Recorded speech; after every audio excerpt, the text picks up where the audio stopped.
সুপ্রিয় শিক্ষার্থীরা, এ to Z academy চ্যানেলের পক্ষ থেকে তোমাদেরকে স্বাগতম। আজকের এই পর্বে সপ্তম শ্রেণীর বাংলা বিষয়ের কাবুলিওয়ালা গল্পের পরবর্তী পর্ব নিয়ে আলোচনা করব। সংবাদ পাইলাম কাবুলিওয়ালার সহিত মিনির এই যে দ্বিতীয় সাক্ষাৎ তাহা নহে, ইতোমধ্যে সে প্রায় প্রত্যহ আসিয়া পেস্তাবাদাম ঘুষ দিয়ে মিনের ক্ষুদ্র হৃদয়টুকু অনেকটা অধিকার করিয়া লইয়াছে। তাহলে এখান থেকে বলা হয়েছে যে মিনির বাবা বুঝতে পেরেছে মিনির সাথে কাবুলিওয়ালার এই সাক্ষাৎটি দ্বিতীয় নয়, এর আগেও অনেকবার এভাবেই সাক্ষাৎ হয়েছিল। আর তখন কাবুলিওয়ালা তাকে পেস্তা বাদাম দিয়ে মিনুর ক্ষুদ্র হৃদয়টুকু দখল করে নিয়েছে। এখন এখান থেকে যে প্রশ্নটি হতে পারে সেটি আমরা দেখব।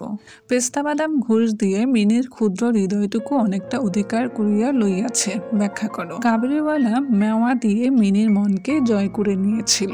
প্রথম দেখায় কাবুলিওয়ালা সম্পর্কে মিনির মনে এক ভ্রান্ত ধারণা সৃষ্টি হয় এবং সে কাবুলিওয়ালাকে দেখে ভয় পায়। কিন্তু কাবুলিওয়ালা নানান ধরনের উপকরণ উপহার দিয়ে ধীরে ধীরে মিনির সাথে সুসম্পর্ক গড়ে তোলে। কাবুলিওয়ালার হাস্যরসিক ব্যবহার ও তার উপহার মিনির মনে স্থায়ী জায়গা করে নিয়েছিল। এখন আমরা গল্পে ফিরে যাব।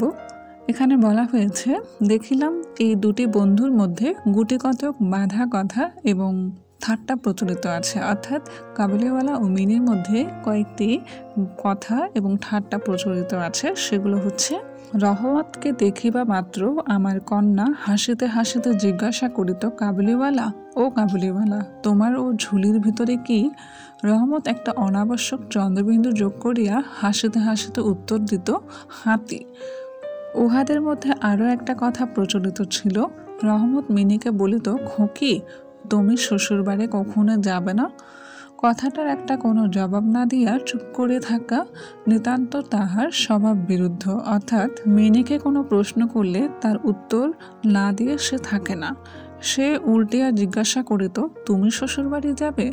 রহমত কাল্পনিক শ্বশুরের প্রতি প্রকাণ্ড মুষ্টি আস্ফালন করিয়া বলতো, হামে শ্বশুরকে মারবে। এই কথা শুনিয়া মিনি শ্বশুর নামক কোনো এক অপরিচিত জীবের দুর্বস্থা কল্পনা করিয়া অত্যন্ত হাসিত। এখন এখান থেকে কি প্রশ্ন হয় সেটা দেখব। হামি শ্বশুরকে মারবে, ব্যাখ্যা করো। উত্তর, আলোচ্য উক্তিটি কাবুলিওয়ালাকে পঞ্চবর্ষীয় অর্থাৎ 5 বছরের মিনিকে উদ্দেশ্য করে বলেছে।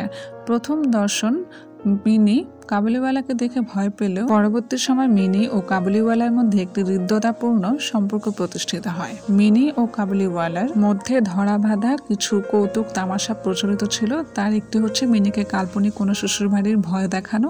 মিনিও সে বিষয়ে জবাব দিলে কাবুলিওয়ালা ঠাট্টা ছলে বলতো, হামি শ্বশুরকে মারবে। এরপর আবার গল্পে ফিরে যাই। মিনির মা অত্যন্ত শঙ্কিত স্বভাবের লোক। রহমত কাবুলিওয়ালা সম্বন্ধে তিনি সম্পূর্ণ নিঃসংশয় ছিলেন না। তাহার প্রতি বিশেষ দৃষ্টি রাখিবার জন্য তিনি আমাকে বারবার অনুরোধ করিয়াছিলেন। এখান থেকে কি প্রশ্ন হয় সেটা দেখে নেই। মিনির মা অত্যন্ত শঙ্কিত স্বভাবের লোক, ব্যাখ্যা করো। উত্তর, কাবুলিওয়ালার প্রতি মিনির মায়ের সংশয় থাকায় মিনিকে নিয়ে তিনি শঙ্কিত থাকতেন। মিনির মা অত্যন্ত শঙ্কিত স্বভাবের নারী। কাবুলিওয়ালার সাথে মিনির ঘনিষ্ঠতা তাকে বিশেষভাবে চিন্তাযুক্ত করে। তার মনে সংশয় জাগে কাবুলিওয়ালা কোনো উদ্দেশ্য নিয়ে মিনিকে স্নেহের বাঁধনে আটকে ফেলেছে কিনা। তাই কাবুলিওয়ালা স্নেহ প্রবণতা উদ্দেশ্যপ্রবণ মনে হওয়ার মিনির জন্য মিনির মায়ের মনে শঙ্কার সৃষ্টি হয়।